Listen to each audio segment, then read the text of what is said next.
Video is sponsored by Koiba Pharma, best PCD company in the India that give the WHO approved product with best packaging at affordable price.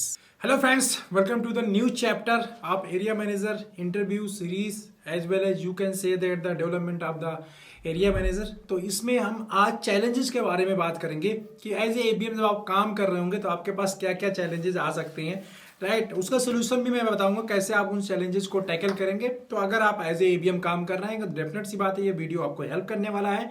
And yes, अगर interview में जा रहे हैं then again इस answer को आप दे सकते हैं, ठीक है। कौन कौन से चैलेंजेस आते हैं जनरली उनको मैंने अपने पास लिस्ट डाउन किया हुआ है। इन चैलेंजेस को मैं आपको आंसर दूंगा, कोई छूट जाएगा या आपके मन में कोई और डाउट है तो कमेंट के साथ मुझसे पूछ सकते हैं, ठीक है।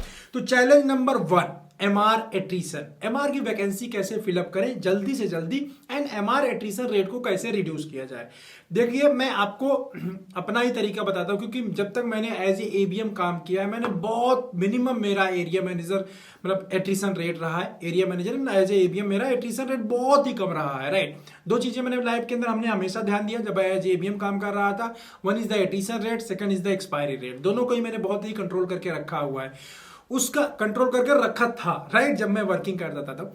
तो इसका सिंपल सा देखो रीजन है, आज का जो यूथ आ रहा है ना, जो यंग जनरेशन आ रहा है वो पैसे के पीछे भागता है। बिकॉज ऑफ दैट रीजन वो चेंज करता है। अगर आप इस माइंडसेट को थोड़ा सा चेंज कर पाए, थोड़ा सा मॉडिफाई कर पाए अपने एक्सपीरियंस के बेस पे कि अगर कोई पर्टिकुलर पर्सन है, एक मेडिकल रैप 5 साल के अंदर 5 कंपनी के अंदर चेंज करता है और एक मेडिकल रैप जो 5 साल तक एक ही कंपनी के अंदर रहता है, चेंज नहीं करता है, उसका पैकेज में बहुत ज्यादा डिफरेंस नहीं आएगा। वो पैकेज लगभग उतना ही रहेगा, पहला चीज। दूसरी बात जो डिफरेंस है, अगर मैं इसको 10 साल के फेज में लेके चला जाऊंगा तो फ्रेंड मैं आपको बता दूं, जो पर्टिकुलर पर्सन एक एरिया मेडिकल रैप एक कंपनी के अंदर ही काम कर रहा है वहीं पे वो ग्रोथ करता जा रहा है, उसका पैकेज ज्यादा होगा एज कंपेयर टू जो अदर मेडिकल रैप था जिसने मल्टीपल कंपनी चेंज किए हुए हैं। दिस इज द ट्रूथ, ठीक है। जो हम कंपनीज को चेंज करते हैं ना, इससे हमें शॉर्ट टर्म सिर्फ बूस्ट मिलता है, लॉन्ग टर्म बूस्ट नहीं मिलता है। तो कंपनी चेंज करना बहुत अच्छी बात नहीं होती है। और मैं आपको रियल एक्सपीरियंस के साथ बता रहा हूँ भाई, मेरे लाइफ के अंदर कई बार मुझे कंपनी चेंज करनी पड़ी। सेम टाइम मेरा एक फ्रेंड था क्या अभी है, और वो काम कर रहा है एक ही कंपनी के अंदर लगभग उसको अभी आज के टाइम पे 10 साल हो चुका है, राइट। अभी तो कह रहे मैं जॉब करके इधर बिजनेस में शिफ्ट हो गया। अदरवाइज जो लास्ट जॉब में जितना अर्निंग मैं कर रहा था ना, मुझसे ज्यादा रेपुटेड कंपनी के अंदर था, एज वेल मुझसे ज्यादा पैकेज पे था, जबकि उसने मेरे से कम पैकेज पे अपना कैरियर स्टार्ट किया था। मेरे से 1 साल बाद उसने कैरियर स्टार्ट किया हुआ था, but because of consistency in the one company उसका पैकेज ज्यादा बढ़ चुका था, मेरा पैकेज कम था, राइट। अभी खैर मैं इधर बिजनेस में आ गया था, पैकेज की क्या ही बात करें, अब चीजें बहुत डिफरेंट आ गई। बट ये चीज आपको अपने मेडिकल रैप को समझाना होगा, पैसे के अर्निंग के मॉडल को बारे में मतलब अर्निंग मॉडल भी समझाना पड़ेगा, पैसे सेविंग करने के बारे में जाना पड़ेगा। शेयर मार्केट हो गया, म्यूचुअल फंड हो गया, चलो अच्छे तरीके से जहां से पैसे को सेव किया जा सकता है। और एक अच्छा रिलेशनशिप डेवलप करना पड़ेगा अपने मेडिकल रैप के साथ में, राइट फ्रेंड। अगर ये 3-4 चीजों को आप मेंटेन करते हैं तो आपका मेडिकल रैप आपको छोड़ के नहीं जाएगा। कभी भी उसे तू मैं मत करिए, इस तरह का रिलेशन, हेल्दी रिलेशन रखने की कोशिश करिए जिससे अपनी बातें वो शेयर भी कर सके कंफर्टेबली आपके साथ में, एंड यस आप उसको हेल्प भी कर पाए। तो पहला तरीका यही है। दूसरा, यहाँ पे एक चीज मैं और आपको ऐड कर देता हूँ, मेडिकल रैप जो कई बार इसलिए भी चेंज करके चला जाता है ना, उसको अपने मैनेजर के साथ कोई स्कोप नहीं दिखता। ये भी एक रीजन एक होता है जिसके वजह मेडिकल रैप चेंज कर देता है। उसको सेफ्टी नहीं फील होता है, उसको मैनेजर के अंदर ऐसी कुछ क्वालिटी नहीं दिखता जिसकी वजह से उनके साथ वो काम करे। तो अगर आप अपनी क्वालिटी को मेंटेन करेंगे डेफिनेट सी बात है यहाँ भी एट्रीशन रेट रिड्यूस करने में हेल्प करेगा।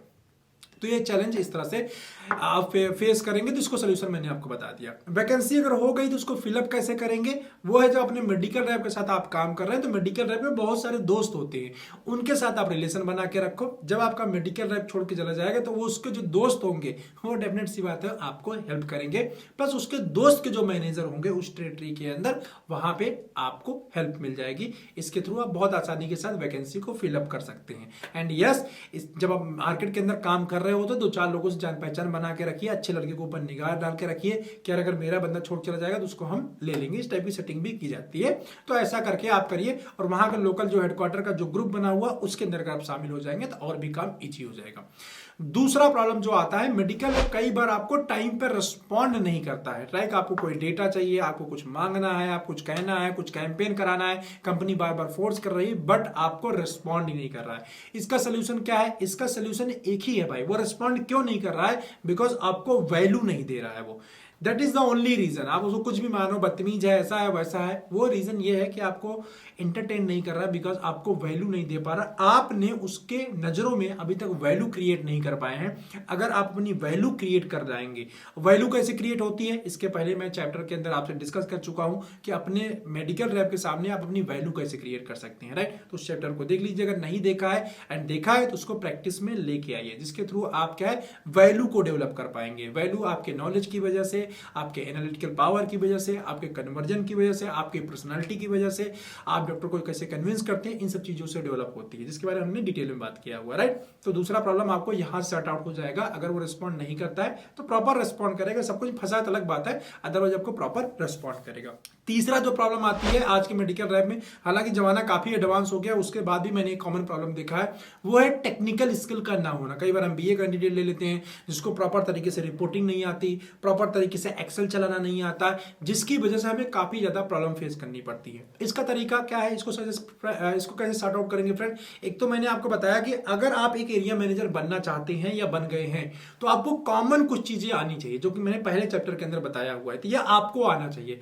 अगर आपको आ रहा है एंड आपके मेडिकल रैप को नहीं आ रहा है, तो जब भी आप ज्वाइंट वर्किंग करने जाते हैं उस समय उसको बैठाइए लैपटॉप के ऊपर अपने, एंड लैपटॉप के ऊपर सारा वर्क कराइए। अब ऐसा हो सकता है आपके पास लैपटॉप ही ना हो, कई बार ऐसा होता है, लेकिन अगर आपके पास लैपटॉप ना हो तो भाई आज के डेट में लैपटॉप काफी सस्ता है, ईएमआई पे मिल जाता है, 20 से 25 हजार के बीच में आपको ऐसा लैपटॉप मिल जाएगा जिसपे आप सारे काम अपने कर सकते हैं, राइट। या मिनी वाला भी लैपटॉप आप ले सकते हैं। तो लैपटॉप एक ले लीजिए, एज ए मैनेजर लैपटॉप होना जरूरी है, जिसपे बहुत सारा काम आता है, राइट। तो आप ले लीजिए। जब मेडिकल रैप के साथ बैठते हैं तब बताइए उसको कैसे कॉलम क्रिएट किया जाता है, कैसे लाइन क्रिएट किया जाता है, कैसे टाइपिंग किया जाता है, कैसे डेटा को भरा जाता है, उससे रिव्यू फॉर्मेट भरवाइए।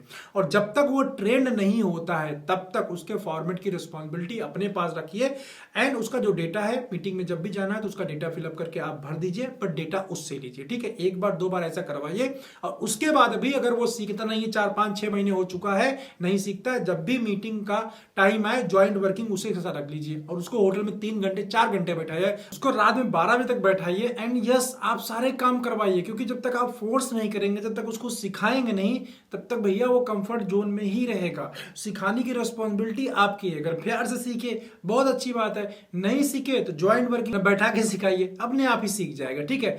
नेक्स्ट जो प्रॉब्लम आएगी वो है भैया call reporting, call average and customer coverage. इसके लिए आपको as a manager, as a ABM हमेशा ही सुननी पड़ेगी। अगर आपने इसको वीकली बेसिस पे, मंथली बेसिस पे ध्यान नहीं दिया तो ये टोटल मैनेजर की रिस्पॉन्सिबिलिटी है, वरना जो मेडिकल रैप्स होते हैं वो एकदम ढिलाए रहते हैं हमेशा, जो सिंसियर मेडिकल रैप नहीं होते हैं, राइट।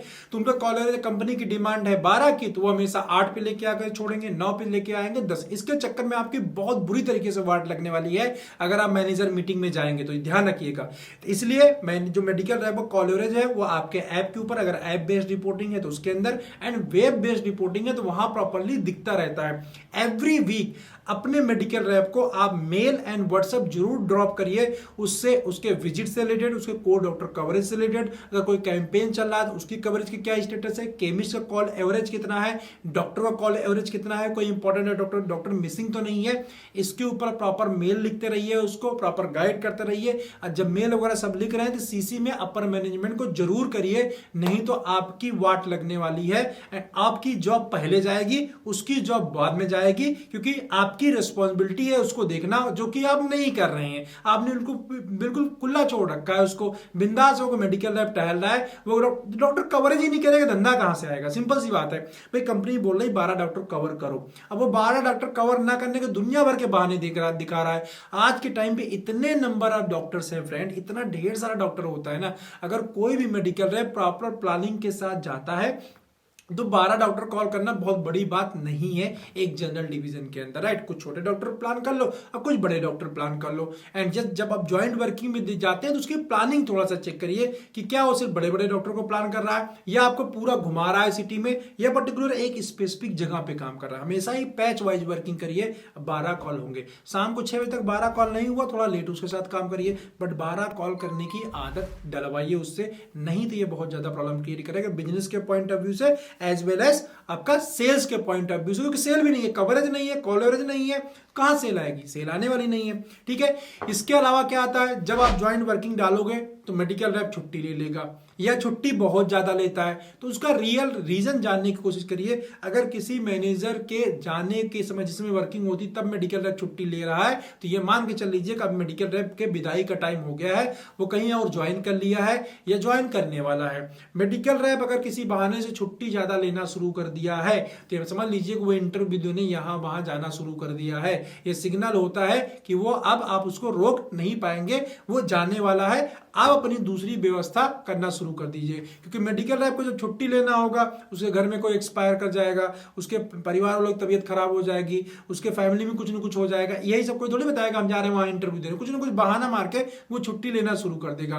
तो अगर कोई मेडिकल रैप यूजुअली छुट्टी नहीं लेता है एंड उसने 1 महीने के अंदर 2 छुट्टी अप्लाई कर दिया है रीजन देते हुए, एकदम सॉलिड रीजन, तो अब समझ लीजिए मेडिकल रैप कहीं ना कहीं मैनेजर का कहीं ना कहीं इंटरव्यू देने चला गया है। एंड यस, दूसरी चीज को और आइडेंटिफाई करना है, अगर मेडिकल रैप ने बिल्कुल सॉलिड रीजन देते हुए सर मेरा पेपर था, मेरे मम्मी की तबीयत खराब हो गई और मीटिंग अटेंड करने नहीं आ रहा है, तो 90% केसेस के अंदर ये फालसी होता है। उसको दूसरी कंपनी या फिर वो ज्वाइनिंग करने जा रहा होता है जो कि आपको नहीं मालूम है, या उसका इंटरव्यू फाइनल राउंड का इंटरव्यू होता है मुंबई, दिल्ली, हैदराबाद, चेन्नई, कहीं ना कहीं वो जा रहा होता है, जिसकी वजह से वो छुट्टी लेता है, इसलिए मीटिंग में नहीं आता है। ठीक है, ये सिंपल से सिम्टम्स होते हैं कि मेडिकल रैप अब जाने वाला है, वो नहीं रुकने वाला है। तो ये मैंने ऑब्जर्व किया, जो कुछ कॉमन प्रॉब्लम होती है मेडिकल रैप के साथ फ्रेंड, वो मैंने आपको बताया है, वो मैंने आपको समझाने की कोशिश किया है अपने एक्सपीरियंस के बेस पे। आई होप आपको ये पूरा सीरीज अच्छा लगा होगा, चीजें समझ में आई होंगी। एंड यस, अगर कोई डाउट रह गया है तो चैनल के ऊपर सब्सक्राइब कर दीजिए। बाकी के वीडियोज अगर आपने नहीं देखा है तो उसका भी लिंक मैं डिस्क्रिप्शन में दे दूंगा, उसको भी जाके देख लीजिएगा ताकि आपके सारी चीजें क्लियर हो जाए। ठीक है, चलो मिलता हूं ऐसे किसी इंटरेस्टिंग वीडियो में नेक्स्ट टाइम। बाय।